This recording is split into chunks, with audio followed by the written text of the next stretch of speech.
1, 2, 3, yeah.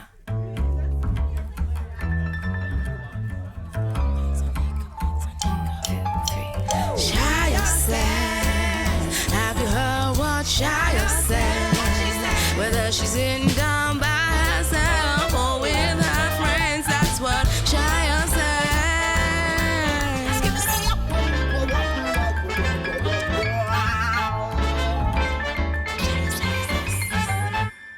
Sayo says, have you heard what Sayo says? Whether she's sitting down by herself or with her friends, that's what Sayo says. Let's give it up. Oh my goodness. Hello and welcome back to another episode. I'm too hungover, guys. You were drinking? Drink. No, bitch. I was going to say, hungover, like, I'm what? so upset. Welcome back to another episode of Sayo Says. You know, I'm so pissed off at Sayo right now. Oh my gosh. Whoa, what did I want? Because you know what's funny? What did I do now? Oh man, yeah, kuya. You pissed me. See how you're like, blah. I haven't seen you. This is my third time seeing you since I've been in fucking London. Am I actually your friend? We have fucking matching tattoos for a reason. I wonder if you thought how long it was going to take for me to bring this shit up now. Before the episodes even start. How long have you been holding that in? A long time.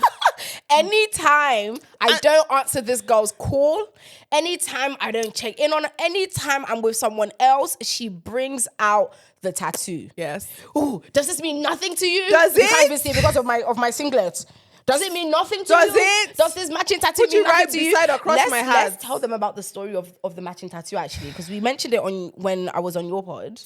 Oh yeah. Obviously, make sure that you're tuned in and you're following my good sis. Am I too loud? Okay, her pod is amazing. Guys. She recently had an episode with our good online sister Tony Tone. I did. Okay, Hi, Am I Too Loud? Hosted by the one and only Odditty, aka Sofi. Let's talk about it, because when we decided to get that tattoo. We didn't decide. We like the decision was we just walked into it. Yeah, we did. We just walked into it, and I love that kind of spontaneity. Sayo kept me waiting for 3 hours, first of all, before we finally met up. Let me tell y'all something about Sayo. Fake news, breaking news. My breaking news right now, okay? Let me tell you what Sayo did. Fake news. Continue. So, tell your story. Tell your truth. Guys, I met Sayo in August last year, right? And when I met her, I put her to my chest and I said, I love you. I want to fuck you. I want to be with you. Sayo said, I'm not into girls. F-U-C-K, I don't want you. I said, fine, can we be best friends? She said, yes, I'm talking. Lies. And then I finally say, I'm going to travel across the pond to come see Sayo in her city, in her abode. She did not see me the first day, the second day, the third day, the fourth day. The fifth day, after Mohammed had slept and woken up, Sayo now said, what am I doing? I said, I'm going to be in this area. I said, okay, I'll come and find you. She now came to find me as we're walking past. Yes, I accept we did get matching tattoos. But then after we just saw the tattoo shop and got the tattoo, I didn't hear from her again.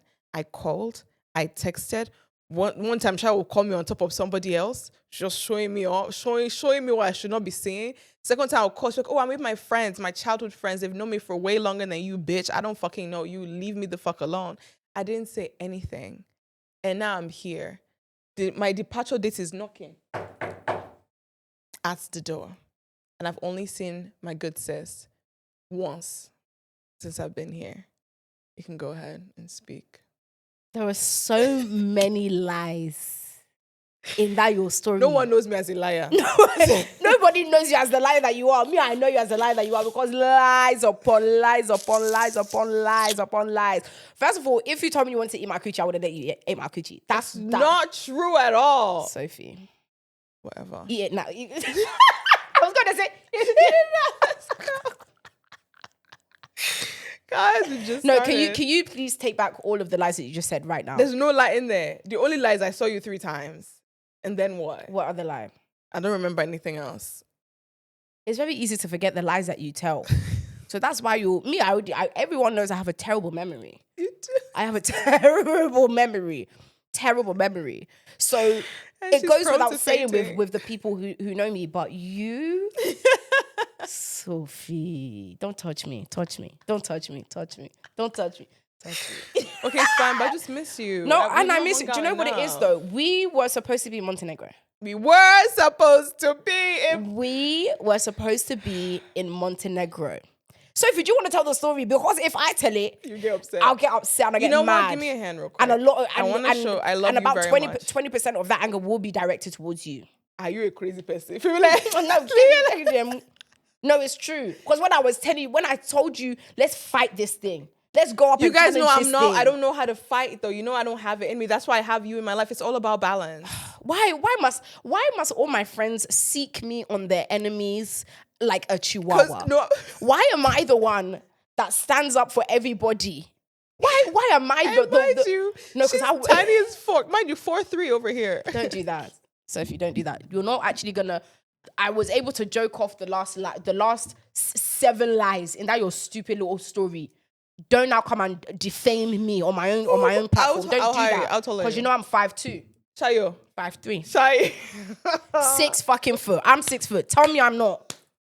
Tell me otherwise. How can you?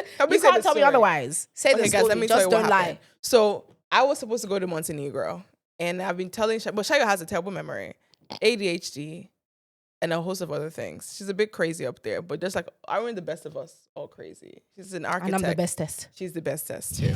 So she texts me and she goes, "I want to come on your trip. Let's do it." The day before. So this is something that like is doing me, and I'm so excited for. We get to the airport. Shayo is early to the airport, mind you, which I'm very proud of. It's because I lived 15 minutes away. She That's was not far from the only airport. reason. And I go to the desk. Now, I don't know if you guys know this, but I'm Nigerian. Okay. Gas. Sorry, no, because there's actually going to be people that don't know, and I'm just here. No, she is Nigerian. Nigerian. She's a content And creator. I am a Nigerian. We didn't do any intro. I'm Nigerian. And I have a Nigerian passport. People think I'm American. That's why I even said that. So people actually think that, no, I'm an American, so the accent. Yes. I'm a Nigerian girl born and raised. I lived in Nigeria all my life till I was 18 when I moved to America. So I still have my passports. And I went to the desk and I told this man, I went to the front lady. She looked at my passport and she said, "Oh, where's your BRP number?" You know that white woman. And she gave me a little slight nod. And I said, "I don't have a BRP number, but I have a UK visa." She said, "Where's the UK visa?" I opened the page for her. She said, 1 second, go to table 51. I said, "Oh, that can't be right." So already when I heard that, I wasn't about to start fighting because you can't fight in the airport. Oh, yes, This is you not can. my country. This is not my country. Honestly, if in Nigeria, I can fight in Nigeria. I can't fight anywhere else. Not even America. You have to fight in Nigeria. I The choice is know, taken away from you. You have to. So I went to table 51. This man tells me, "Oh, I have a Nigerian passport. I need a UK visa and a UK BRP number." I don't even know what that means. To this day, we don't know what BRP, We don't know what BRP stands means. for. So I said, "Okay, well, I am a green card holder. I've worked hard for that green card. I'm an American green card holder. My green card lets me go into Montenegro." He said, "Oh, no, it doesn't. That I would need my BRP and UK visa." So that is how I was turned away at the agent's desk, ticketing desk. I see my good sis Shayo and I say, "Shayo, you can still go on this trip. There's a flight with your name on it and a hotel with your name on it as well." And we did have a third passenger that shall not be named who was going to be there with us, who I do know that she has never met before. So I was definitely sending her on her own. But I will say I was sending you to go by yourself based on the fact that I knew that you're a good time and you would have a good time anywhere in the sun, my love. Yes. But Shayo,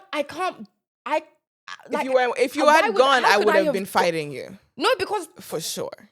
she was like, "Oh yeah, I can was still at go. the what do you call it? The departures, about to enter through departures to didn't go enter. to through security." I turn around, I see my good sis. She said, "I can't go. They tell me away. I can't go." And then she said, "Oh, but you can still go." Who are you chatting to, bro? Don't tell me what to do. Don't ever tell me what to do. Don't tell me what to do. Don't even tell me what to do, because that pissed me off. That really pissed me off. What do you mean that I can still go? I'm sorry. What do you mean I can still go? sorry. Of course I can't still go on the holiday that you planned and I tagged along to. Like, it's either we travel together or we don't travel. Like, what is And that's going how you know on? that's a loyal When she bitch said, right I was there. so pissed. I was She like, was of so- course I can't Bitch, go. what Like, the fuck what? do you mean? You know what's crazy? I have friends who would have gone, who would have said, "Oh, sayonara, bye." That's why I just said it to be like, I don't want you to feel guilty for not doing it. And I did feel like shit.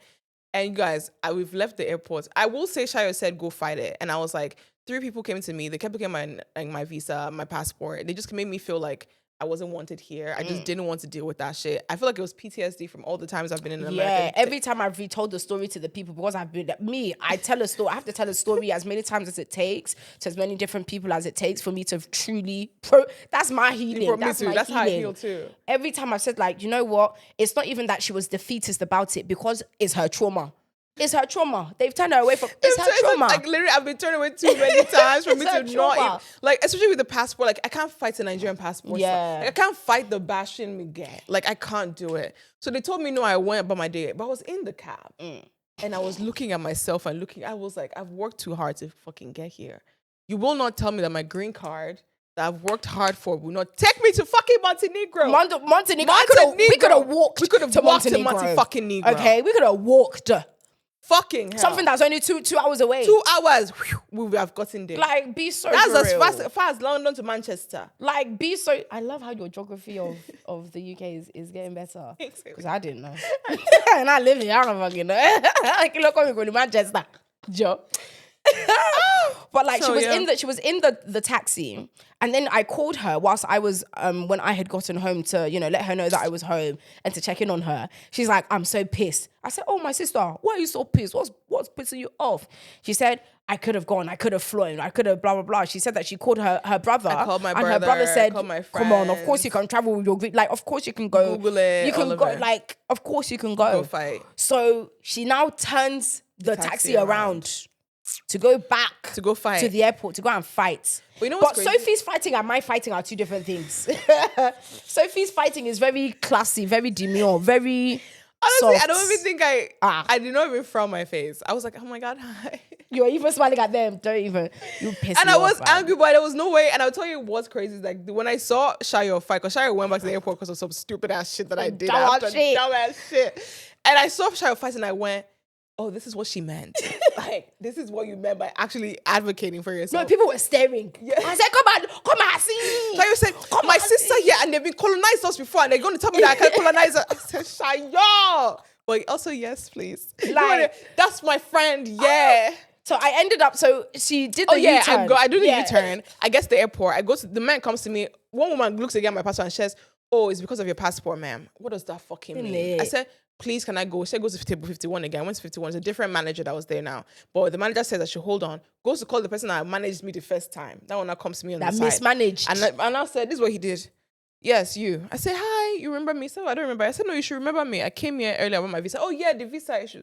You can't go. I said, yes, I can. He said, no, you can't. I said, I have a green card. I have this, I have that. He said, oh, you know, I said, this is when I knew that, oh, I've gotten carried away. They've used me to stupidity. He said, I can only fly with my American green card from America to the destination. So, for example, he's telling me that if I was going to go to Singapore and with a green card, an American green card, you can fly from Singapore. And I flew from Nigeria with my passport. And even though I have the green card, I can't fly into Singapore. I have to fly from the American soil, And I said, what kind of stupid shit is that? Because what if something happened to the plane, God forbid, and I had to land somewhere, and then I had to go from that place and find another flight? I've never heard of that in my life. So I said, sir, that's not true. Just be making I said, let me shit. check. This man Google's in front of me. I see him see that he just fucked up and goes, 1 second, picks up the phone and starts speaking a different language entirely. And then says 1 second. I mean, like an actual different language, not just not English. And then he says 1 second again, goes to the manager in the front. They whisper something, comes back to me and says, oh, we're going to call or email the Montenegro embassy at 8 a.m. in the morning to see if you can fly in or not. Now, ladies and gentlemen and queers, gays, everybody in between. Sayo, have you ever called an embassy in your life and they'll pick up immediately? I don't know. I've never called an embassy, period. What bureaucratical, I don't even know the English for that. With the bureaucracy that we know, what embassy works that efficiently that they could pick up the call from one random girl in the Luton airport in London trying to figure out if she can travel into Montenegro or not? They make me wait 15 minutes and then tell me, oh yeah, you can travel, you can go. My flight is gone. So what can I do now? Oh, the next flight out is on the 7th. I want to fly on we're supposed to come back on the 8th. So what now? So that's how they now made us miss the flight, miss all of the And enjoyment sun that we is had. beautiful. You know, they even messaged me today. The boat cruise that we booked. I saw the message to my telecom. Oh shit, I felt so They bad. called me. I just ignored. I What's just even ignored. worse is the friend that is there called me to tell me that he met some Nigerian girls on the flight who were Nigerian, from Nigeria, who flew into London to then fly to Montenegro. They didn't even need a BRP number. No, I'm actually. Let me even put my shades on because this is so. I don't want anyone to fucking see that I packed for the fucking airport just to then turn around because of BRP. What the fuck that means? Shit, don't let anyone see us. Oh, I can't see it. That's why I said when one person that was Nigerian behind me, I said, you're gonna embarrass me today. And then I also forgot my passport and my green card at the airport. So I had to go back to the airport to get my green card and passport from me. And that's when she fought for me. And then we ended up just being here at this moment to record the podcast. They're like, no, they're adamant she cannot fly. She's Googling it. Mind you, this thing, even on the Googles, it's not clear. It's under so much. We'll have to dig. It should be straightforward. So they tell her she cannot fly. We Google it. It's saying it's not. It's saying that It says my friends. I love my friends. Guys, update. I forgot my green card and my passport at the airport from everything going on today. So I just went back to get it because she's closer to the airport. And now she's fighting them because you just need someone to fight for you. It's not my day. And that's okay. We're going to start it over tomorrow. We're not crashing out. We're just going to have a good day. Yes. Ow. £500 on flights. £500 just wasted for what? I'm getting our money back. The conversation of this podcast that we've opened with now would have been completely different. We would have been talking about all the stupidity that we got up to in Montenegro. Oh shit, man! All the stupid. It said we're here dwelling on this terrible. I'm shit! I'm sorry. I'll make it up to you. I'll make it up to you this weekend on Saturday, baby. On Saturday. Okay. Shayo, I have you on Saturday. Don't piss me off. Yes, I'm yours on Saturday. Shayo. I love when my friends are possessive. I love when my friends are possessive with me. Don't show me you want me. Show me how much my friendship I share Shayo too you. fucking much, and I'm over it. Because we were supposed to be shared, and we didn't want the sharing. And that's why we're here now. I know. See, had we had fought more the first time round, you would have had me all to yourself. From the 4th, 6th, wait, I missed 5. 4th, 5th, 6th, 7th, 8th. You'd have had me. Would have cuddled. Yes. Fuck. It's okay though. It's okay. I'm learning to fight for myself, and you're teaching me a lot about. No, honestly, what will you actually? Will you actually beat me? Will you actually beat me? That's my thing. People could actually beat you and though. I'll beat them back. Even if they beat me up, I'll still beat them back. I'll still do something. One thing about me, I rationalize, I feel like I rationalize self-defense so quickly. I rationalize violence so quickly, especially when I feel like I'm in danger. I would do whatever I need to do. Mind you, my friend is secure prone to fainting, and you're I'm so prone to fainting, and I'm actually a damsel. I'm actually a damsel. But don't provoke me to anger. Mind you, she does the angry fighting with like a smile. You do. Like, I don't like what you guys are doing, or you smile like I'm looking at you. Please. It's because I'm just a happy-go-lucky person. Do you know what I mean? But you know what? Yeah, have you ever had any other travel mishaps, or do you have any interesting, fun travel stories? Because I want to tell you about the time that tell me about the time I made love in Barcelona. I made love in St. Kitts in okay. Tell me. I want to know. This is the one that got me in trouble on Twitter. So, because I talked to them about how I went on my first solo birthday trip, and I just when that thing is hitting, you just need I feel like when the water's so blue, baby, and the rum punch is hitting. It's the fucking rum punch in those Caribbean bars with rum punch, man. The rum punch. And you're not drunk, you're it's drunk that part, give me rum punch any day on a Caribbean vacation. And so I got sent back. Well, yeah, I was in St. Kitts and Nevis. I was on the island of Nevis. I just wanted something. I've been drinking rum punch all day. I saw this man. Mind you, it was a man, which was a lot for me. Yeah. And I just, when you just needed Some pipe. I just needed the stick. That was it. That was literally it. It was nothing about anything about the attraction. It was just wanting to get fucking off. And I just had rum punch, and it was like, you know what? It's been a long time. I hadn't done that in a minute. Let's just go for a round taste test. Yeah. And it was really good. And I'm so glad you enjoyed it, apparently I love that particular Caribbean man can listen.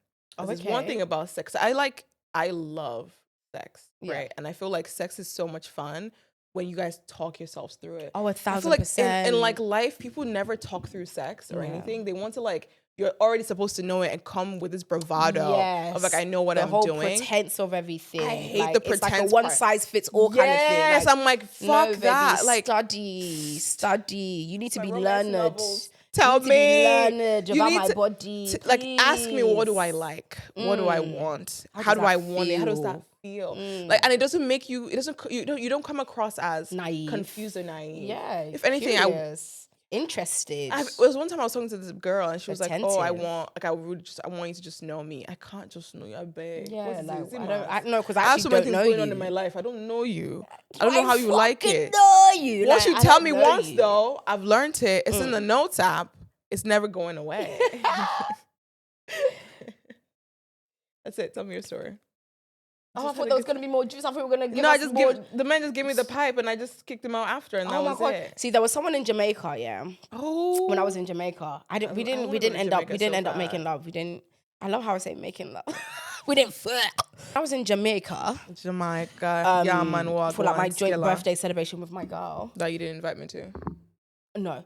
There was this guy who worked at the hotel. Towel guy. Yeah.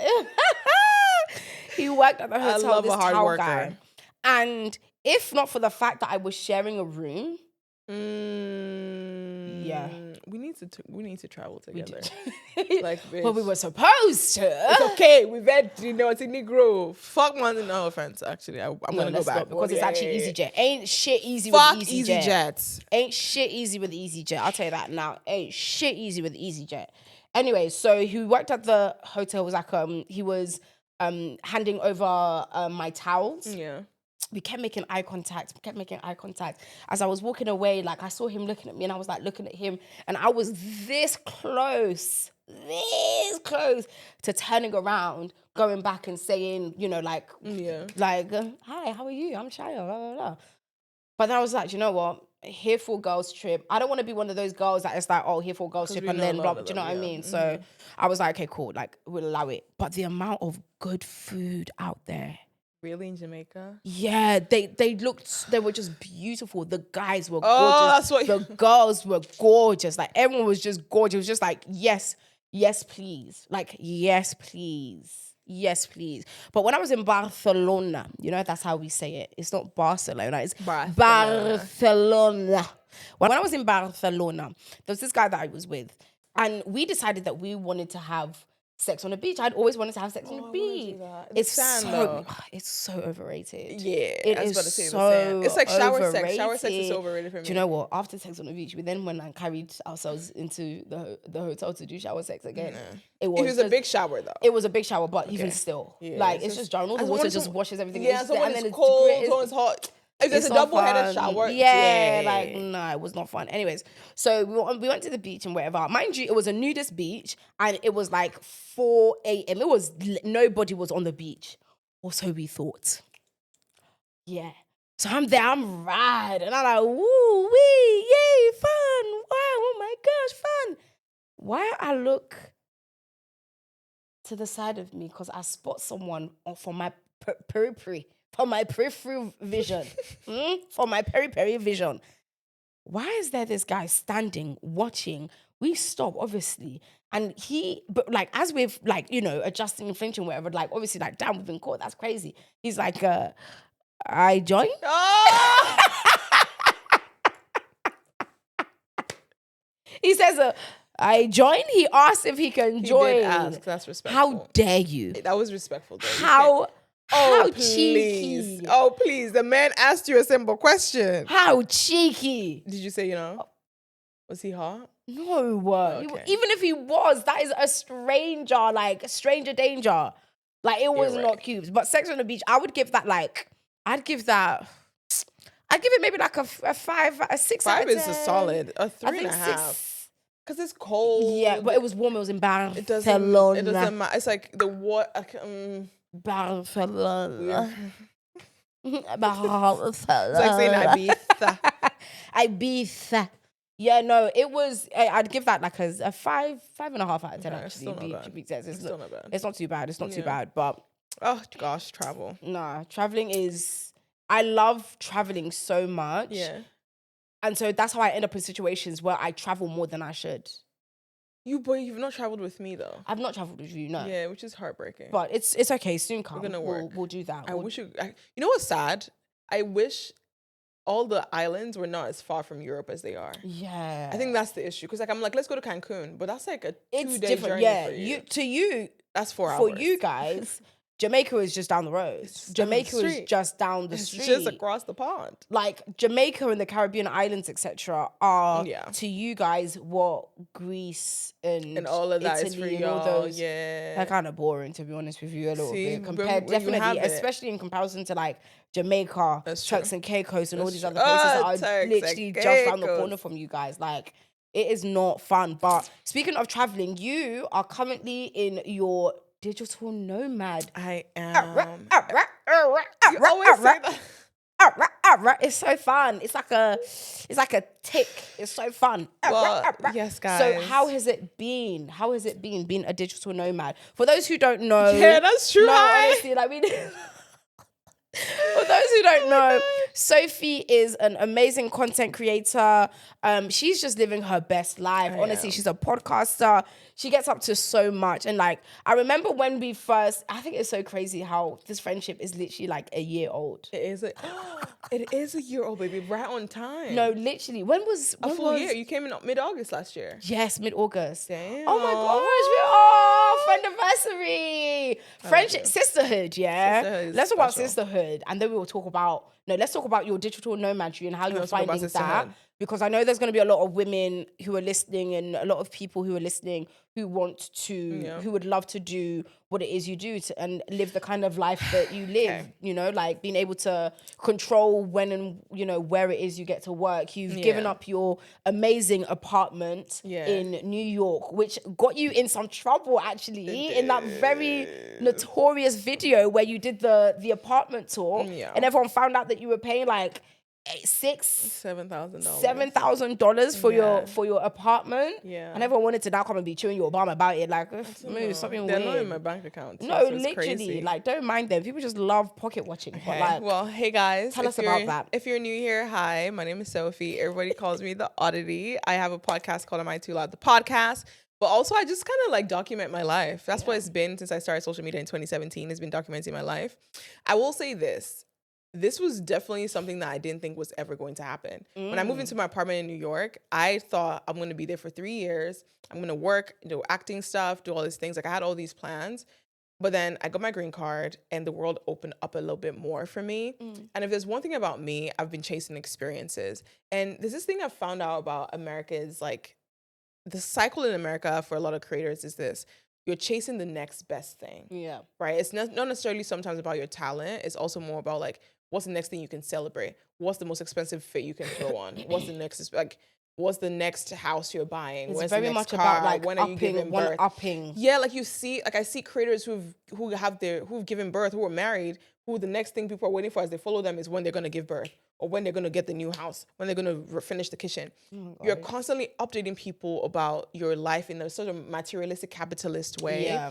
And it wasn't lost on me that I started feeding into that. So when I moved to New York, I didn't have to pay fucking $7,000 for an apartment. But I will say that was my dream. I love a good home. Like, I love a good high-rise apartment. I love a good space. Like, I loved my space. But I was also I started finding myself feeding into it when time to renew my lease was coming up, and I was like, okay, what's next? What else can I get? If it's not marriage, because I'm not doing that. If it's not kids, because I'm not doing that. If it's not a PhD, what's next for me? And I realized I was putting myself in such a box that I actually asked myself, what did I want to do? And I was like, I want new experiences. And the only way for me to get those new experiences was to shake myself up, shake me out of my comfort zone. And my comfort zone was stability. Like, I love being a grounded, stable babe. I love my space. I don't like nobody in my space. Yeah. And now I've been out of my space for a month now. Girl, I don't remember what that space was. I know. Like, I have no bearings to anything anymore. Like, I am so free. I am so confident. Like, I feel like, fuck everybody. It's my life. I'm living it. No one else like matters. My mom is freaking out about it. My friends are freaking out. Everyone thinks I'm going through. Yeah, everyone thinks I'm going through this like midlife crisis. But I wish more people ask themselves why not. Midlife crisis, babe. I'm just like quarter life, if that. Quarter life, thanks, baby. If that. But like, I feel like that's the thing. Is like I want more people to question things. Like, why are you fucking getting that apartment if you have a remote job that you can work from anywhere? Why don't you want to travel? Why don't you want to learn? Like, the world right now is so fucking stiff on judging other people for whoever they are. Yeah. If you experience people, you wouldn't have any time to judge because you'd have empathy. Yeah. Like, for me, that's what I'm learning now. Like, and I've been in London for a whole month because I was just like, I've never actually been to London. I have a huge fan base. I feel like if there's anything about anyone who would follow me, is like, I hope you understand that I would never do the norm. I never want to do the norm because it's never the norm. And I'd never want to do the norm. If anything, I want to question. Like, I don't know what if next year I decide I want to move to Nigeria full time or I want to move to China to study fucking Chinese. I don't fucking know. But like, we get one fucking life. Yeah. You get one life. One life, baby. Why are you going to decide to make that life exactly like everybody else's? Yes. Figure yourself out. Like, sit down and go, in this space, in this time that I'm in, what do I want? Yeah. And when I did that to myself on my birthday this year, I turned 28. I was sick with COVID in my fucking New York City apartment. And I looked around me and I was like, I don't want to stay put. Yeah. I want to truly experience life. I want to travel more. I want to see my friends more.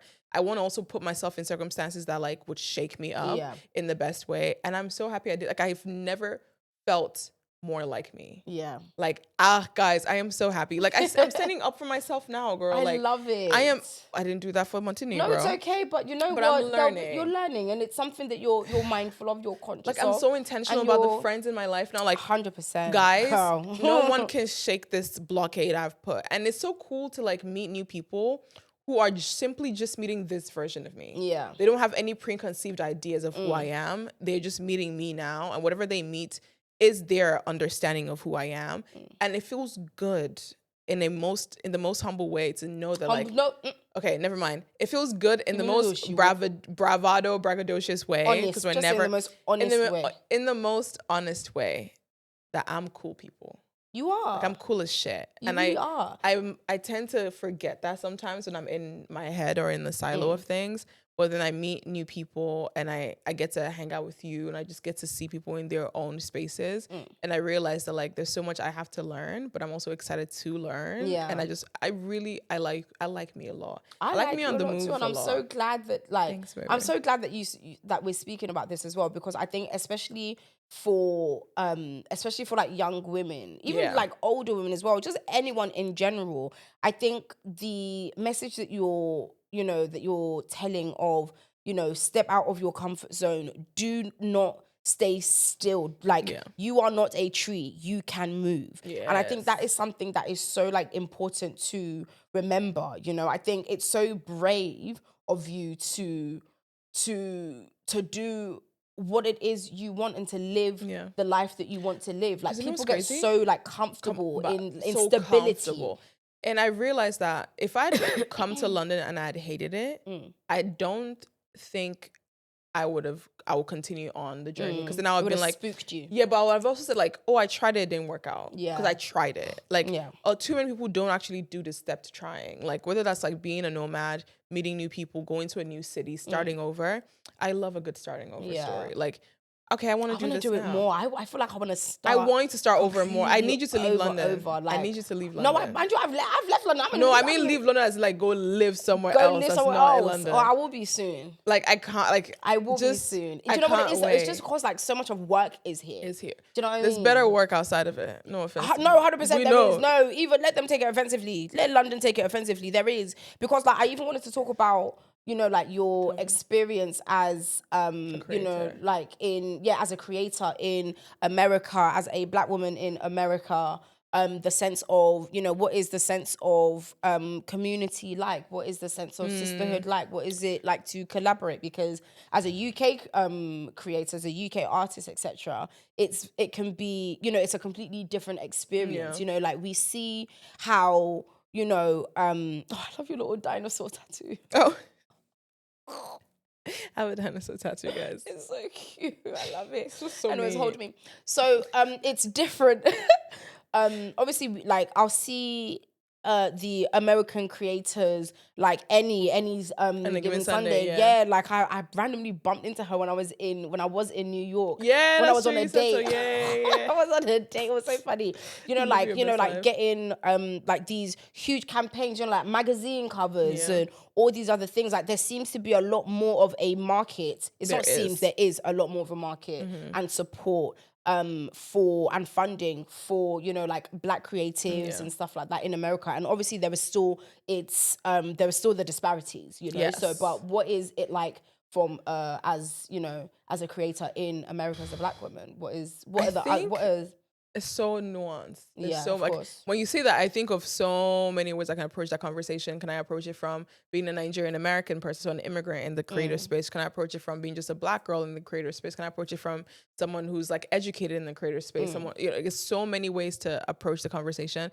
I will say this: the opportunity in America is endless. Yeah. The story we hear about like this like place of melting pot where all these things and like the American dream is a reality for a lot of people. I think you just have to chase after those dreams unabashedly, right? Because there are people who would do that. There's a lot of nuance to the conversation when I think about like when I'm Nigerian, how does my accent play into things? So for example, one of the biggest things I don't think a lot of people think about is audience demographic. Yeah. So if my following is not 35% American, then I don't get enough brand deals. Yeah. Because that's where the buying power is. If my following is mostly Nigerian, because I'm Nigerian, I would speak with an accent. Very few white people would follow me for that, unless it's like a caricature of like being African, and then they feel like they're entertained. Like there's such an interesting route to come into content creation, but there is success to be had, and there's so much space. There's still so much space because there's such a variety of Black women and Blackness that America is still learning. That's why I put it. And I would even say this about the UK market. I think the UK market allows you to be yourself and embrace your talent, but it's also so tiny. So I would say that what I mean by the embrace your talent is you can thrive here. Maybe the noise might be a lot, but you can thrive here as you, as Sayo. Like, nobody's going to tell you to become a certain type of Black woman to be palatable here. So I don't think there's any ideal Black woman, unless I'm wrong here in the UK. I think, definitely. You know what I mean? Like, because in America, you would have like, there's like a certain type of archetype Black girl that is like brand friendly. You hear the word brand friendly so much. Brand friendly is something that is a lot that, there was that whole situation with Clark. Yeah, the conversation around Clark. So there's a lot of that, of policing Black women to be a certain type of way versus like, I see the stretch between like, a Joyce, a You, a Nella Rose, a Uche, like the Nife, the dancers. Like I just see like girls just being who they are and having fun with it. I know there's still going to be brand friendly conversations here in the UK. I know there's still going to be a lot of conversations around like not even getting half as much because you guys don't even get like the racism here is so crazy. It is, but you know what I mean? It's like, but it's from comparing that small pot to like the large part of what America is. I think if you look at, I don't know, like percentages of whatever, probabilities of it, there's more holes for women of color in America to jump into the space than there is in the UK. Oh no, 100%. I think it's a thing of, I don't even want to trivialize it to just a thing of size. Obviously, America is bigger. Massive. Because you can be a New York creator and excel in New York, LA, Atlanta, Dallas. Exactly, yeah. So I feel like America has more of the infrastructure to support Black. It's the first, essentially. Do you know what I mean? And it's in no small part due to the resilience, the determination, the creativity, the innovation, the ingenuity, and the community building skills of African Americans. They have done an absolutely amazing job creating the things, carving out their own space in which is a why space the that diaspora is conversations piss me off. Yeah, because for me, it's like I when I think of like the African Americans and you know, the African Americans creators, etc., and just like African Americans in general, I think because I base my understanding and my relationship to African Americans more so from historical perspective. I have a lot of like context on on so many different stories of just how incredible and resilient and beautiful so much of African American history is. And so when I see things like all of the genres that African Americans have created out of almost nothing, out Not of even almost broken nothing. pieces of fragmented, you know, like culture and you know, all these other things, I look at it with so much admiration and so much like respect. Like that's just me, standard, you know. So whenever all these stupid diaspora war conversations are happening, I'm just like, there's obviously going to be the demographic of African Americans who are letting their xenophobia show through their, you know, show. And then there's obviously going to be the African Americans who are just like, you guys are lame as hell for this. Like, this is dumb. And, you know, and vice versa. There's going to be the Black Brits who are letting their xenophobia and stupidity and lack of racial literacy show. And then you'll have the ones who are like, this is so beneath me. Like, why would I be engaging in conversations like that? Yeah, like in diaspora wars. Like, please, let's go. I think it's so interesting how we don't see the connection between the uprise or the, I don't even know what the word is, of the far right movement and how that directly correlates to xenophobia within the Black community now. Because if white people say they're better because they're whiter, then it leaves the space now for Black people to say, well, we got to fight with each other because we got to figure out who they're going to pick to go on with them. And that's the conversation that's happening in America now. Because if the battle is up there, you already think you've lost the battle because of the person who shall not be named who is in the office now. All we do is it's like being crabs in a bucket, right? Like we're all just fighting within ourselves now because we're trying to fight the limited resources we do have amongst one another, which is sad to me because I wish we understood that we go farther together.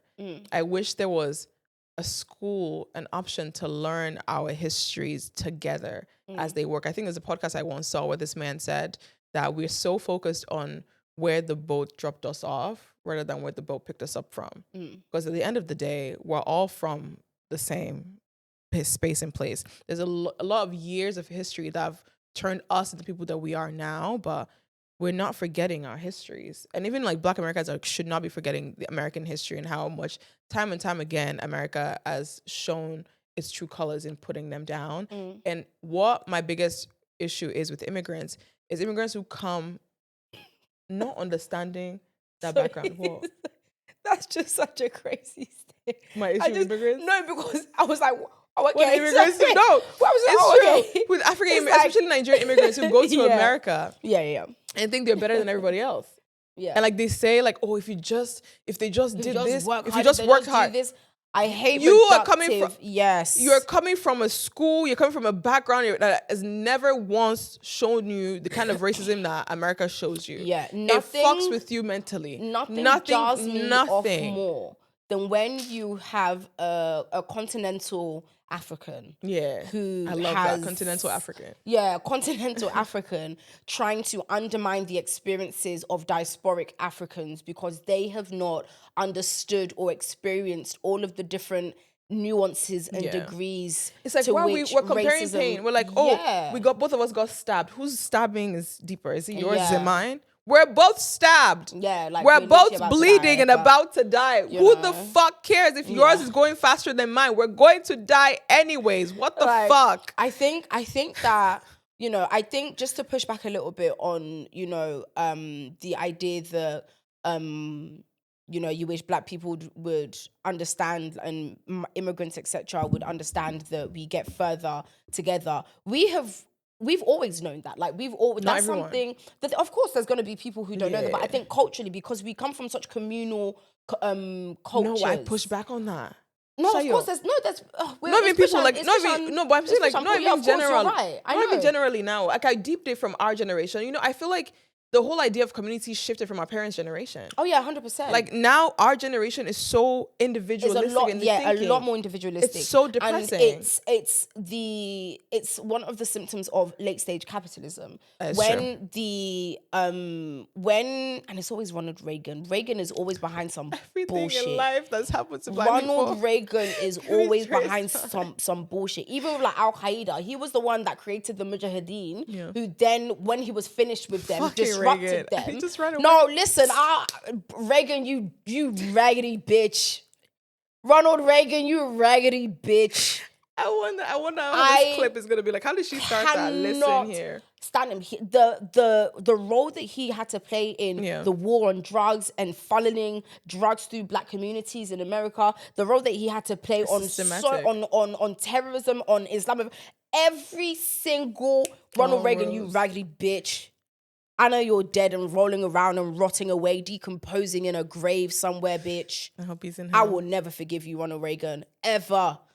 But I think what has happened is when these corporations, these huge conglomerate corporations, decided that they wanted to make more money and take more money for themselves from the average person, they created this this idea to associate consumerism so much, like consumerist culture was so, it was on crack during like the earlier stages of it, once they realized that, okay, cool, we want corporations to hold on to more money. And so they began to like run these campaigns of exceptionalism, and people started we started losing that sense of community because everything became so much more competitive. They started pushing this idea of over comfort. Like our comfort was more important than the destruction that our comforts are causing, essentially, you know, with fast fashion, with the advent of the supermarket. I was watching this this documentary not too long ago about how the invention and advent of the supermarkets changed so much, because things went from being locally owned, you know, like local businesses and people going. It was a lot more communal that way, to then these corporations, supermarkets, and all these things taking money away from local communities and local business owners and funneling it through to corporations. And so then they started this propaganda campaign to associate even more people's worth and value to like consumerism and things like that. And I kind of forgot what we were talking about. But it doesn't matter, Sha. Fuck Reagan. We're talking about like black immigrants and immigrants coming here and respecting each other, essentially. I will say a lot of immigrants, when I have this conversation with them, their first go-to is often like, yeah, but folks are lazy, folks don't want to work hard. And I then turn to them and I say, because like it's so stupid. Like, you're so dumb. No offense. Not the whisper. Offense. You're so dumb. You're so... Not the ASMR insult. Yeah, you're so dumb. This is how you know I'm not... I hate not being nice. No, literally, the way you always... I'm just like, you're dumb. You're even foolish. You see me calling out Ronald Reagan. Like, I had a conversation the other day with a bunch of immigrants and they kept talking about how this and that and complaining. And I'm like, if you had to grow up in a country that was not created for you, nothing works for you. You have been told over and over and over again, this is how far you can go. Shut the fuck up. Mind you, it's not even just nothing was created for you. Things were intentionally created against you. You had nothing. You were nothing in the society. We can look to fucking South Africa and apartheid and how that is even manifesting, how they behave in xenophobia within the black South Africans. It's crazy how we forget that the white man did all of this to us. And all we're doing is fighting each other. And it's all we're doing is fighting each other. And I saw the whole like blacklist African braiding salons and African salons. That was ridiculous. And African things. And I saw the whole thing of Africans saying I don't want them here. Them? They? Do we not hear ourselves? Yeah. Do we not hear that language? Who's they? Ejoranyi, you look exactly the fucking same, bro. If they stop you, you're exactly the same. If there's any mistake, if you put our aunties to... we have the same history, the same culture. Like, we're all rooted from one being, and it's so disappointing every time because there's nuance to this shit, right? And if we fucking celebrated our cultures a lot more, maybe there would be a lot more understanding of it, and maybe that's why. I don't think it's necessarily a thing of just celebrating culture because, again, there's levels to what were you doing? I just flew on the mic.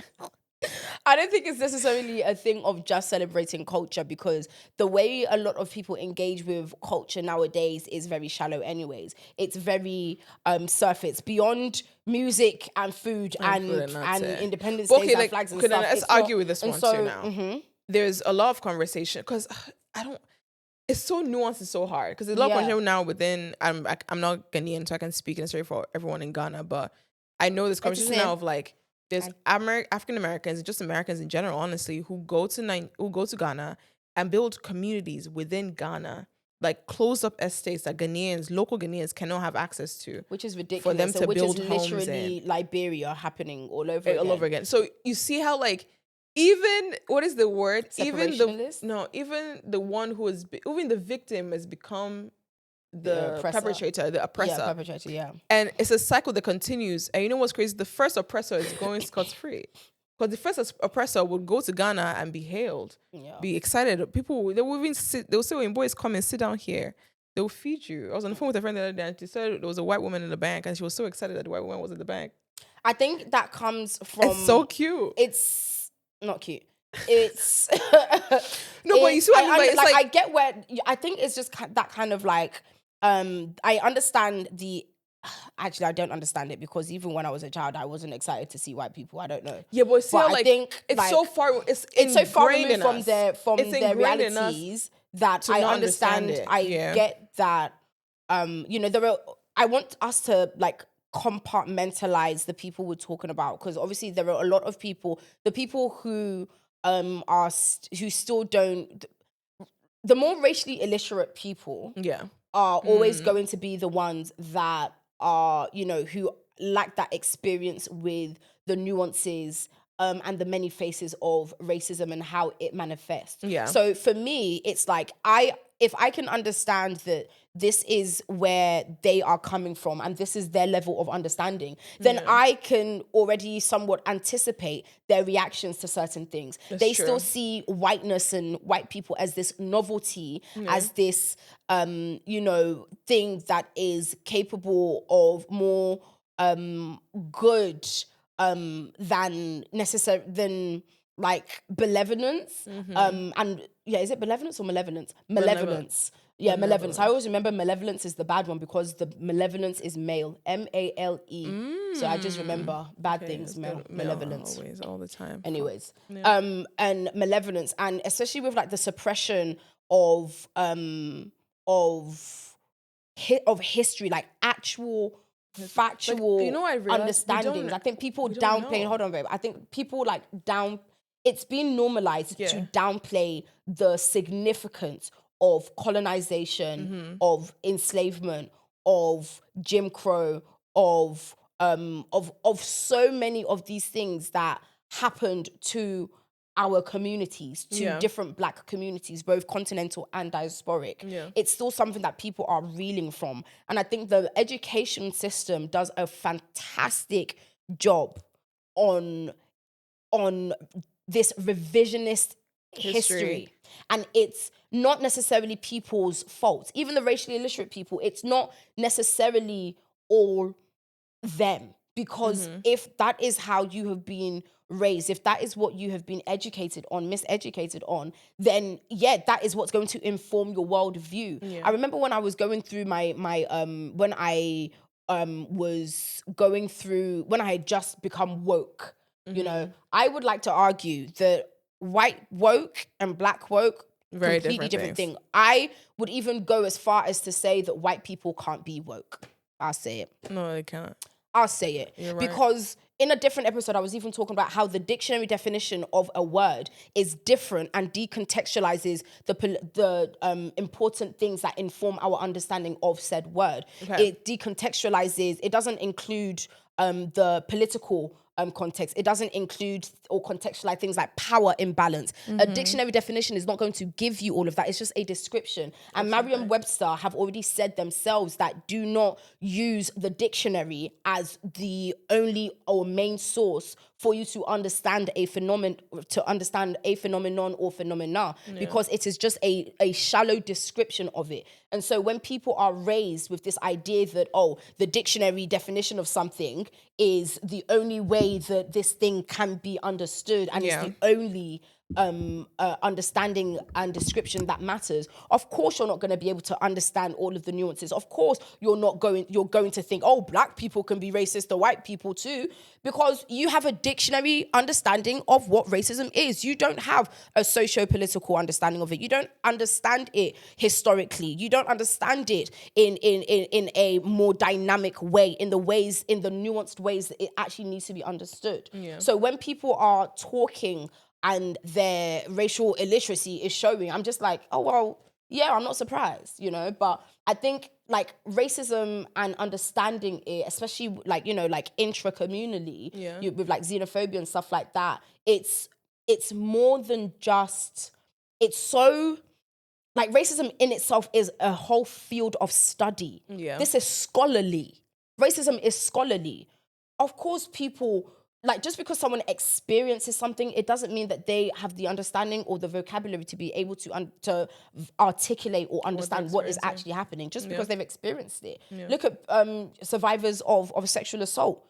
A lot of them, people who have been groomed, a lot of them, even though they experienced it, they will not be able to articulate it in the way that someone who is learned, who is studied, who is specialized in understanding their experience is going to do. And so I think that's what it is. A lot of people think that just off the virtue of them being black, that they have an understanding of this thing. And it's like, no, you don't. And so like, it's just, of course, that's just another way of saying that it's very, very nuanced. But like, African Americans have created the communities. When they create the communities, guess what happened? They bombed them. The first domestic bomb dropped on American soil was dropped by the government on a black community. That was the first ever bomb dropped on and it was I think it was Tulsa, or I think it wasn't it Black Wall Street?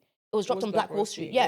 Dropped on Black Wall Street. Seneca Village was a black community that was in Central Park. They bulldozed that shit over to have a park. There have been so many instances and so many examples of black people coming together, putting aside whatever perceived differences that, you know, that we have, or whatever differences that we do have, and they're building communities, they're building the schools, they're building the hospitals. All of these things happened, and then it was during I think it was mostly during like integration when all these black-owned establishments, communities, there were whole neighborhoods, there were whole towns of black people with black schools, black curriculums, black this, and then they got absorbed into white systems, and then they didn't get the funding. Black people weren't sending their children to these schools anymore that was specifically created and catered to them because white was perceived as being better. Mind you, look at what's happening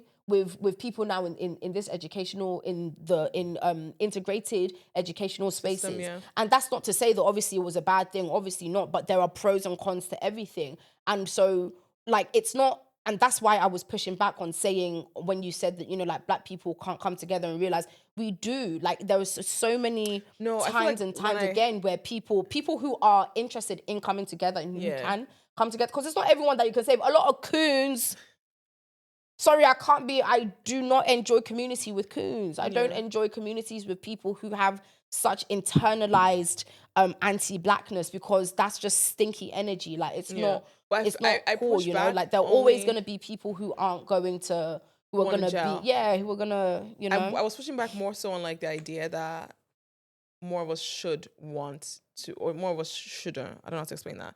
Basically, like, if you come... if you come to a space, you have every obligation to research it, especially in the world of the internet. But also the worry I oftentimes also get is people are seeing what they see on the internet and think is fact. when it's not at all. Yeah. Right. And I think that's the worrisome part of social media, just life in general. Because everything you're talking about, I'm like, even thinking about as recent as the first Black president, Barack Obama, I don't think you understand how seeing America shift. Because I got to America in 2014, and Obama was there from 2008 to 2016, I'm guessing, because Trump was in 2016. So seeing that shift from an America with Barack Obama to an America of President Trump in 2016, I don't think anyone could ever explain how demoralizing that would be for an entire people. Yeah, because you know what? Yeah, I've heard, I've listened to lectures and things from sociologists, etc., and just like really intelligent, Black People, social commentators and stuff like that.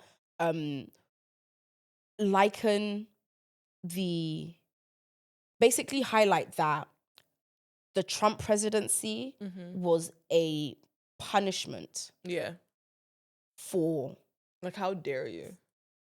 How dare you think Obama's you could win presidency? Twice? And it was like it's like they saw that they being white, like racist white America, they saw that as a call to action. Like, these niggas has gotten too comfortable, too powerful. How dare you? These people have gotten too powerful. Yeah. And so it's like they saw that as them losing control of their country, their nation. And so they doubled down with Trump. Quadrupled down. Because Trump, who came with his Christo-fascist, ethnocentric, pro-Nazi, pro-pedophile ass. The man is just a crazy person. Not only is he crazy, I don't even want, like, he's not crazy, he is dangerous. He is a convicted felon. He is, it doesn't matter to like, America. none of these things matter. He quite literally is a rapist. Yeah. Quite literally. He's pardoned. I saw recently on the news, Jessalyn Powell or something, the woman who was with Epstein. He's pardoned her? She has been removed from a high security prison to a low security one. All of the details. They're going to kill her. All of the details. No, they're not gonna. They're gonna pardon her. America is such a dangerous place. Yeah. And I think, like, I see everything happening now, and it's so hard, especially as someone who's sort of like I'm living in and out but also it's not surprising. Yeah. And I think it's going to get worse before it gets better. And the only way for it to get better is if there is some level of collective, we actually need to stop this shit from happening. And class consciousness needs to kick in. I don't think it's possible in America. I think it's possible, but not for everybody. And I think that's the thing. I think we need to stop having this idea that there's going to be a unanimous raising of class consciousness. Like, there's going to be a unanimous decision made by everybody that this is what we're going to do. That has never been how change has been enacted. That's not what is needed for things but even not be unanimous though, but like with the advent of social media, right? Opinions now, it's like everybody has an opinion now. Yeah, conjecture is crazy. Yeah, and the way we need to, I don't know now what sort of mobilization needs to happen for one voice. Because you've seen that, the TikTok thing that happens, right? I say a story and then I get 100 million people saying the same story to me in some capacity, in some way, right? The times in the past when actual action happened was when people said, this one person has a voice. We don't agree with everything they're saying, but we agree with 50% of it. They're a leader. Let's all band together and figure it out. You're now talking about being in a kitchen where everybody thinks they're the chief. And you see that a lot in America, where like there's now little buckets of people, like New York, LA. Who's the liberal that's going to be the one to take on Trump in this next election? Who is the person who's going to fight this person for this?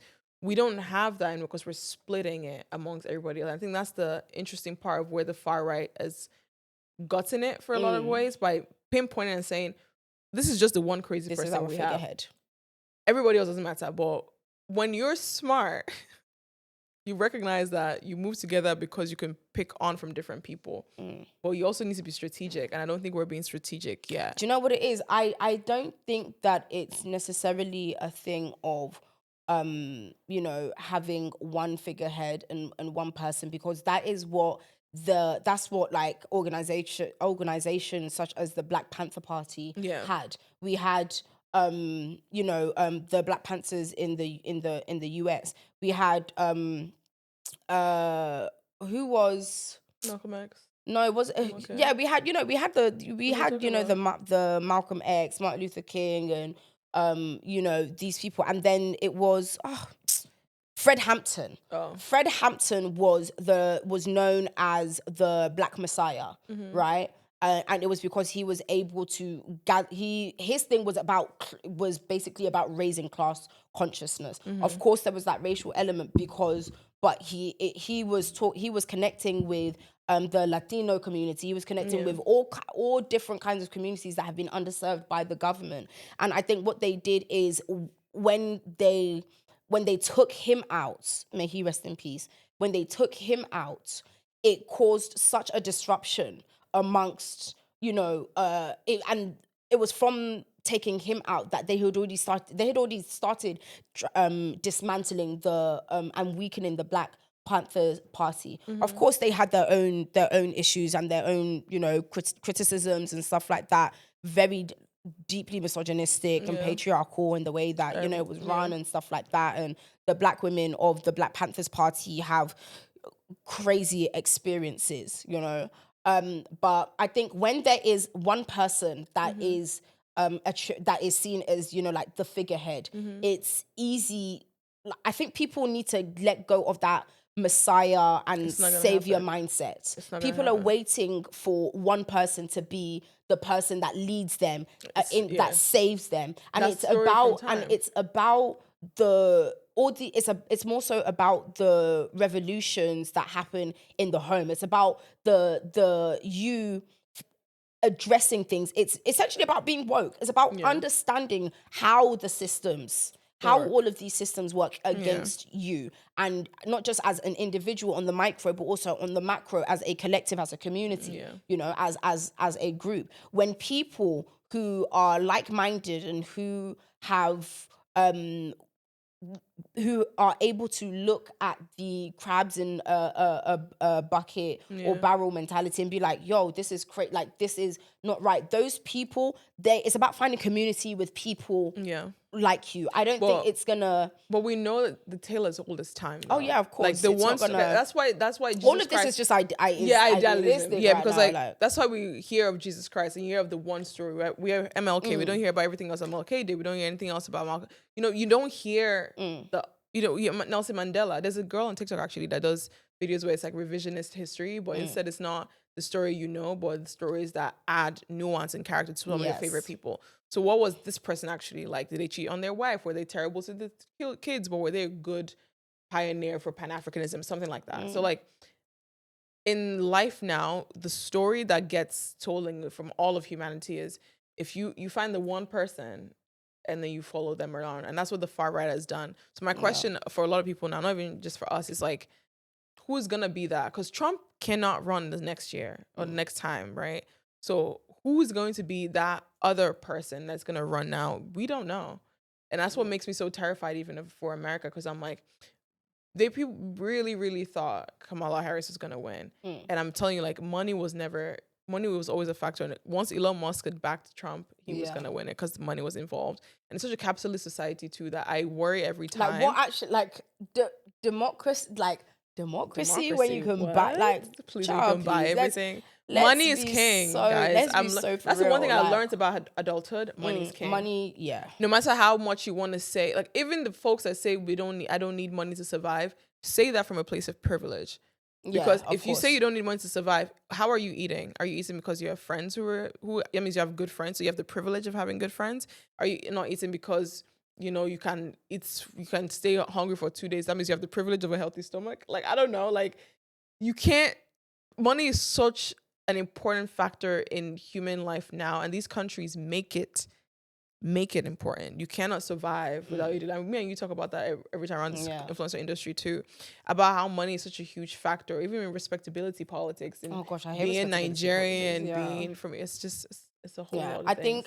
I think it's also just so crazy how the way we've living in this post-capitalist Barcelona literally we just go for, but I think that like living in this like post-capitalist world where so many people's quality of life is just poor. It's so crazy how it now influences the way we even like the language we use when describing very basic things. Like you just said, the privilege of friendship, the privilege of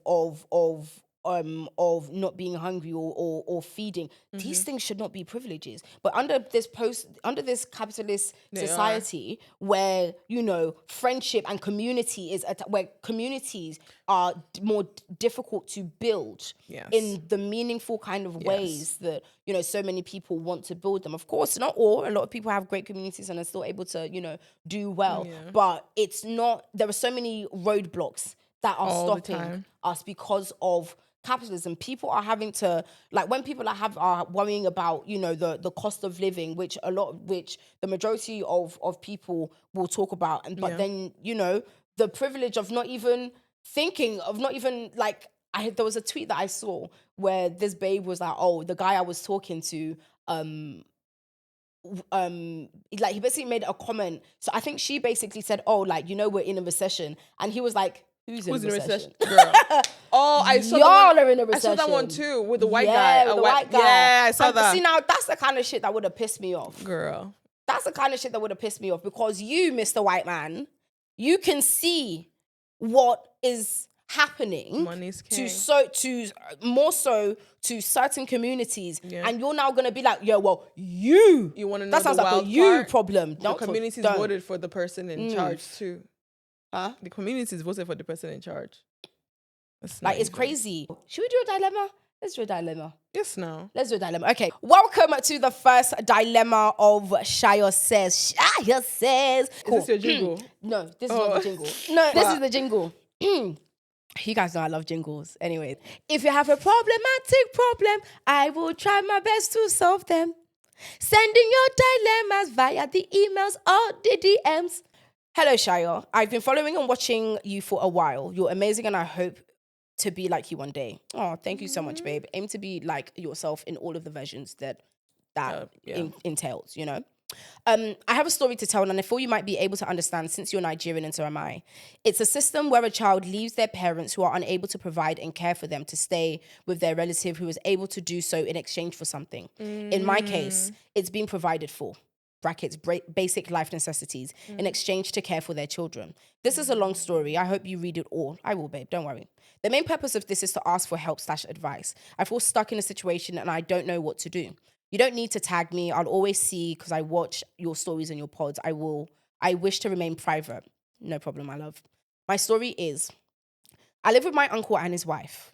I've been living with them since I was 6 years old. Now I am 19, going to be 20 on the 18th of the 8th. Happy birthday, baby. We lived in Nigeria till 2021 when we moved here to the UK. They moved with me. They have treated me well as their daughter, which doesn't come without its own trauma, and I'm very grateful for that. Not the trauma, of course. They have done some things, which I do not think I'll ever fully be able to repay them for. But they have values and disciplines which I don't abide by. Firstly, I'm trans, female to male, non-binary. They're anti-LGBTQI+. I am not a Christian anymore. They are Christians. They don't support piercings and tattoos and have a very conservative mindset. To them, everything is either good or bad, and I've always been the latter, devil. That's so sad. They've never seen me as a good person. Oh, babe. This is so upsetting. They've never seen me as a good person, and this has destroyed my self-esteem. I'm in a situation where I'm woke, self-aware, and don't want to deal with the situation anymore. Anytime I'm out of line, they always make statements of how they put effort and money into raising me. Okay. That they brought me here because of their generosity. It feels suffocating knowing that I'll never be liked by them. I'm always reminded that my family is poor and I'm here and and I'm here and have all this because of them, which is true, but still, I would love to be able to breathe. It feels like they hold this over my head, and this causes me to feel guilty, and I feel undeserving of it all, baby. I feel unworthy. Oh, baby. Okay. I feel unworthy. Like I'm taking something not meant for me. I'm starting uni in September. Congratulations. Congrats. I'm starting uni in September, and they've made it clear they won't be paying a dime for me. Honestly, I'm happy they won't, because at least this won't be held over me, but it's painful as this is a lot of money and I'm an international student. £15,000 yearly, excluding extras. I also want to move out because I'm tired of pretending and want to go all out in my transition. I don't feel safe to do it at home. This is a very big step and decision for me. I don't know if I'm doing the right thing or not. All I know is I want to breathe, make friends, socialize, and enjoy life as much as I can. All of these things you're entitled to as well. I just wish I was less introverted and open. Perhaps it will be easy. But I have no friends because I've viewed myself as unworthy and not put myself out there. And this is a scary moment for me. I wish I had someone to hold me and tell me it's all right. I've decided to come clean with them on my birthday and on the 18th, yeah? Okay. I've decided to come clean with them on my birthday, as I've realized they will never be able to come to terms with me, with my being. This might cause me to be kicked out, to which I'm already looking for an apartment in Canterbury. That's where I'm schooling. It's easy to imagine and say, but I don't know if I'll be able to do it. This is a risky step I'm taking, and I hope it's worth it. P.S. Please, if you know anywhere I could apply for fees or uni assistance, please let me know. I've already applied for Student Finance England SFE, but I don't know if I'll be approved because of my status. Kind regards, E.B. And then they follow up with another email, but let's tackle all of that, because it's so upsetting, like knowing that people go through situations like that, are in those familial circumstances. There's so much to unpack in that. First of all, EB, I believe, yes, EB was the initials that they signed off with. I'm so sorry that you're going through that. And I'm so saddened and touched by your story. There's so much to unpack there. I think, first of all, I hope that you have at least someone or some people outside of your auntie and uncle who you can at least vent to and potentially stay with for a little bit. But Sophie, what are your thoughts? And then I feel like EB's living the life I could have lived. So essentially, when I moved to America for school, my mom sent me here to be with my uncle. And I've told this story before. My uncle is very, very, very, very Muslim, very religious. I've not spoken to him in 7 years because I'm the devil to him. There's so many parts about myself. Like I've shared this on my podcast, but I've actually not even come out fully to my mom and said I am gay. Like, why are you gay? Why are you gay? Why? You are gay. Not the right moment for this. But I feel like I've not also like not shared it with her. I just said I'm not hiding anymore. I love so funny. So, you know what's crazy? Random. A friend of mine told me that her friends were having an old argument about the fact that I'm pretending to be queer for the vibes or the joke of it. And I was like, who does that? People do you know what people do that? I feel like Nigerians will also convince themselves of something other than the reality. Yeah. To just make yourself sleep well at night. I'm not here to cater to anybody but myself. So for EB, I would say cater to yourself. And you're so young. You're so fucking young. 19. And I was 19 when when my uncles stopped like engaging with each other. My advice to you is to always prioritize your safety first. Yes. And plan according to your safety. Yeah. So what that means is you understand that in choosing the life you want to live, you're letting go of a life that you're saying you don't want. If you're sure of that, then you need to take that leap and do what's right for you. Always making sure you're being safe. Yeah. When I left, I was in school and I love school. So I stayed in school the entire time.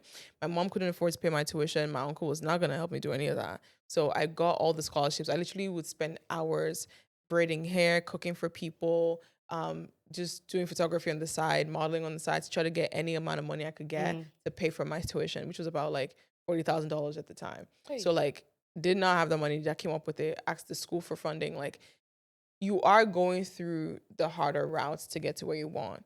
It's not going to be easy. It's never easy. But if you want to live in your truth, that's what you're going to have to do. And I'm so sorry you are having to go through that. Yeah. You are loved. You're special. You're incredible. I don't even know you, but I want you to know that. I think for me, anybody who chooses the path of most resistance is never choosing that just because. Yeah. Like, and I feel like the only thing we can give you is empathy, love, understanding, and care. And just like, if you ever need anything, shout both of us out for words of advice or anything like that. It is so hard to live in your truth because society would not let you for 1 second breathe. But if you choose to continue breathing, then you're going to do that and you're going to keep fighting. So I love you. I'm so sorry you're going through that. It's such a reality check for me because I'm like, damn, I used to be there. And for a lot of African families, the biggest way they can hold one over you is through financial support. Yeah. And if you're talking about losing that, I don't want you to lose that if you don't have anything else. So you need to find a way to survive first before doing anything again, because your safety is the most important thing. Yeah. Yeah. I definitely agree. I think prioritizing your safety, because it's a very unsafe world for it's an unsafe world, period, but particularly unsafe for trans individuals. I think what Sophie said about grinding and like making money, try to do what you can to save as much money and earn as much money, because money is a tool of freedom, and that's what you want at the end of the day. You want to be able to live as freely as you can. See what scholarships are available. See what resources are available to trans individuals who are looking for support academically. Look, just anyone, not even just trans individuals, because I don't know if there are that many scholarships and resources financially within the the realm of education for trans people. But see what scholarships and what courses or what's the word? Grants. Yeah, grants. See what scholarships and grants are available. See if there are any resources that can help you. I will put this out on my socials, and I have a lot of activists and community workers and community builders on my platform. So I will put out this story, and hopefully we'll be able to get something, even if it's setting up a GoFundMe or something. Honestly, I feel like just you never know. And I feel like anything will help. The main thing is your safety and your and prioritizing that. When it comes to the inner work of your self-esteem and you accepting, and loving who it is you are and coming out of your shell, do not be humble. No, I say this and like I really mean it. Do not be humble. Do not internalize this idea that you need to hide away. Do not internalize this idea that you need to be shy and inward facing. Of course, you said you're naturally an introvert, but I wonder how much of your introversion has to do with your lowered self-esteem, because you said you have lowered self-esteem. So I want you to look in the mirror. This is one of the things that I did when I was like very, very young, going through my spells of existentialism. I would literally confront myself in the mirror and I would look at all of the things about myself that I felt insecure about, or I felt you need to be confronted with the reality of who it is you are. And when you do that, do not cannibalize your self-image. Do not cannibalize your self-image. Do not be so hard on yourself. This is your world. This is your world. This is your life. And it revolves around you. And the more you allow yourself to be audacious about that, the more you allow yourself and you entitle yourself and you give yourself permission to exist as you are, the more you give yourself the permission to be confident. And this isn't something that is, that happens overnight. It's a gradual thing. The more you allow yourself to embrace who it is you are, to love who it is you are, to fortify your mind from all of the projections that other people are throwing onto you, the stronger you will become, the more you will feel ready and prepared to face the things that you need to face. I think only you know the full nuance of your situation. And so again, this is just to highlight the importance of your safety, because homelessness is not something that I would wish on anybody. That's true. Please make sure that you are housed, at least, you know, whether that's still with them or elsewhere. Maybe there's resources or something that can help house you. But again, I just want you to be safe. We want you to be safe. We want you to not have even more on your plate than you have to. Sometimes you need to know when to pick your battles, and only you have the discernment to decide what it is that looks like for you.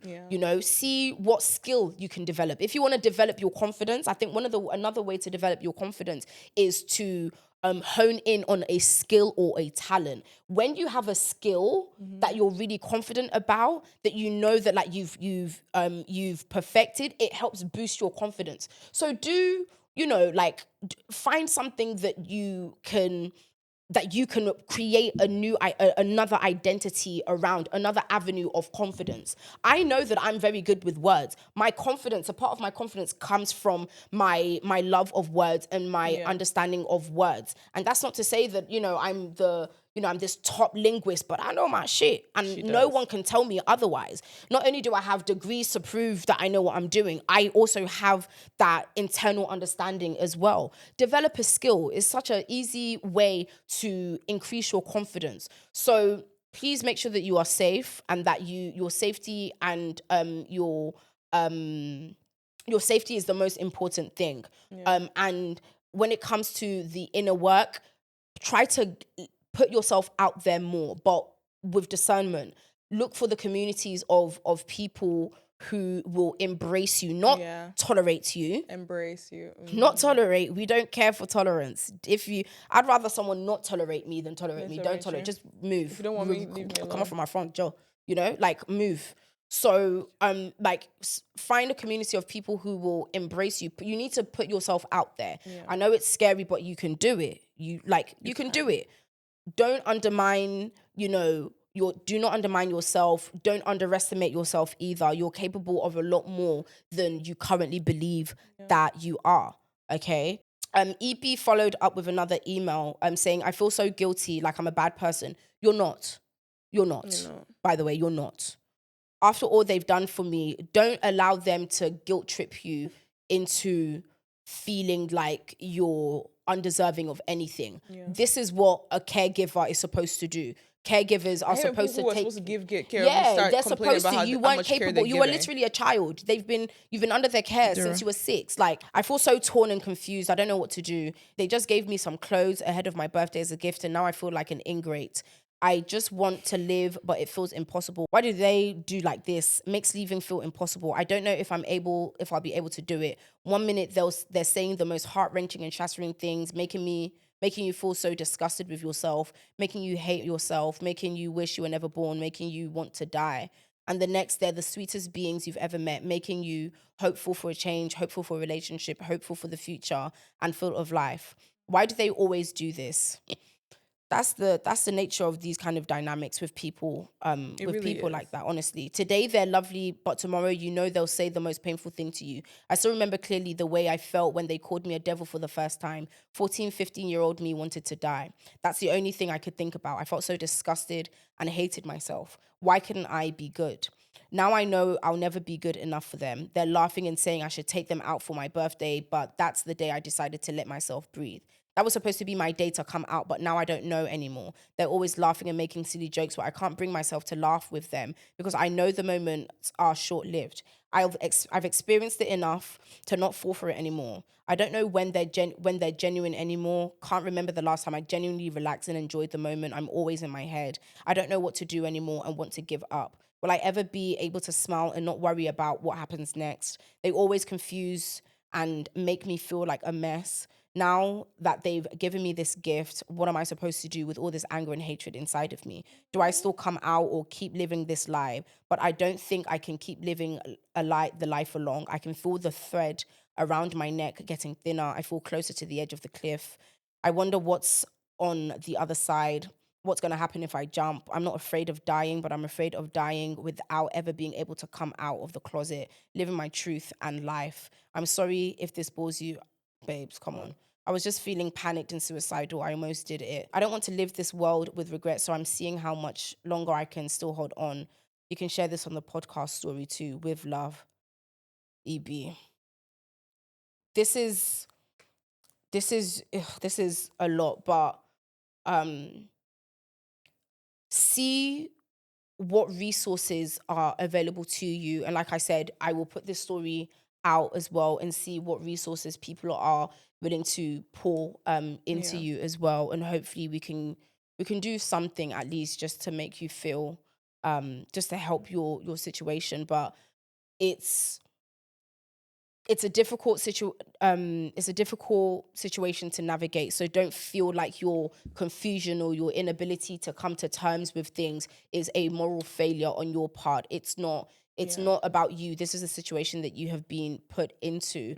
And, there's only so much that you have the resources or even imagination sometimes to do. And so I'm really glad that you sent this in. Thank you so much for being vulnerable, and I will see what we can do. Can I add something else to that? The words we speak to ourselves hold so much weight. Mm-hmm. You're deserving. You are very deserving. Special. You deserve the world. You're caring. You're thoughtful. You're meant to be here. You deserve to be here in all those places and spaces that you can occupy. Sometimes in life, sometimes in life, we might have to sit in some really terrible shit, rub our butt in it, roll around in shit. And then we'll get to wash off the shit and go for a spa and get a massage and travel the world and do so many things. Right now, it feels like you're sitting in the shit, right? But I want you to know that there's always something past that. And it just takes you deciding to say, fuck it. Prioritize your safety, saying fuck it, and living in whatever truth you can live with at the time to survive. Does that make sense? I'll give an example of what I'm trying to say, because when I first was living with my uncle, I realized, this is somebody who I'm going to have to behave a certain way to be accepted within that space for my safety around that time. So I did what I had to do to survive. I wasn't happy, but I had my outlets. I had meditation. I had my friends. I had social media. I came on social media. And that's when I started the Odditty, actually. When I started talking about making friends to the girl who's always, I have this blog quote post to the girl who's always smiling. Because I just would smile my way through so much fucking pain. So you were deserving, and I think give yourself some time to plan a course of action and that you're going to go with without telling yourself you're a bad person, because you're not. You're not the devil. You're nothing like that. You're just simply someone who wants to live life. So that's all I want to say. And Shai is going to post this on her page. I'm going to post this to my page when it comes out, just so we can see who also can help and support you, EB. But wanted to let you know that. Yeah, all of the things that the self-deprecating things that you're saying, please don't internalize them, reject them, because you were a child. The circumstances were out of your control. This is something that you had no control over, and you are growing and you are becoming your own person. And it's unfortunately around people who love you but don't know who you truly are, and they're not allowing you to, or creating an environment where you feel safe enough to express that.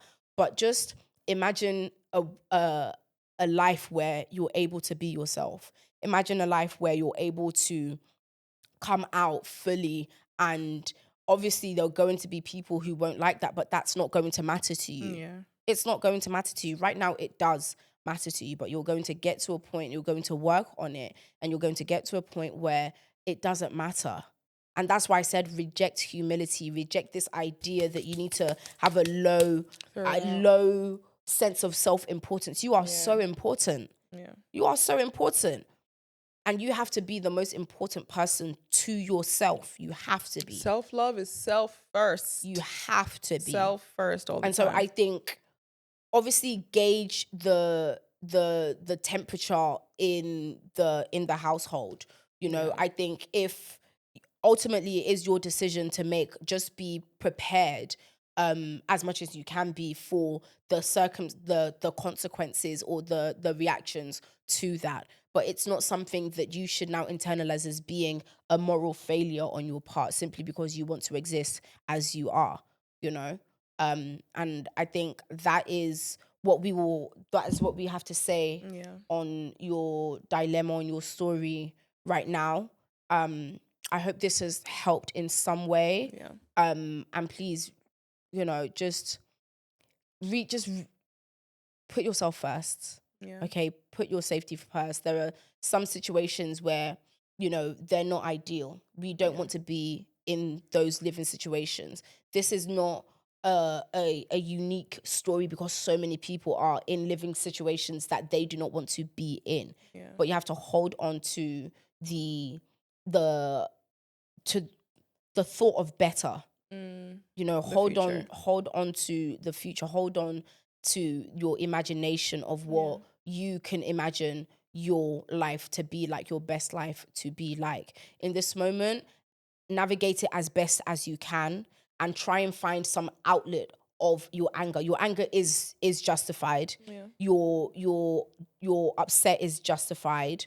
All of these feelings that you're having towards, you know, the oppression and the suppression that you are experiencing is completely justified. So please don't let worrying about, if, you know, because they were nice to you one day and they're calling you devil the next day. My mother was nice to me the one day and she called me a witch the next day. My daddy that was nice to me one day and told me he regrets the day I was born the next. Said that was a mistake. I stopped talking to him for almost 2 months. Yeah, mine was 6 months. You have to, no, literally, if not for the fact that I was living in that house, Ben would have excommunicated him out of my life. Simple. Yeah. I'll be so real. Honestly, thank you so much for sharing your story. And that is how we will conclude with Sayo Says. That's crazy. That was a good episode. Yeah, that was really a good episode. Oh my goodness. So I usually do this thing, Sophie, my lovely, where obviously I say, Sayo says blah, blah, blah, blah, blah. What does Sophie say? Is there a message that you would like to share with your fans and your supporters and your community who are on here, who are watching? Hi, guys. Hi, guys. Is there a message that you would like to deliver? Yes. So say, Sophie says. Sophie says, do it afraid. Do it scared. Do it terrified, but do it anyways. Yes. Everything worth doing is past discomfort. Every single thing. No matter how you overthink it. Overthink it's just too poor. It's still there waiting for you to just do it. So I hope you do things afraid today, and I hope that changes your life.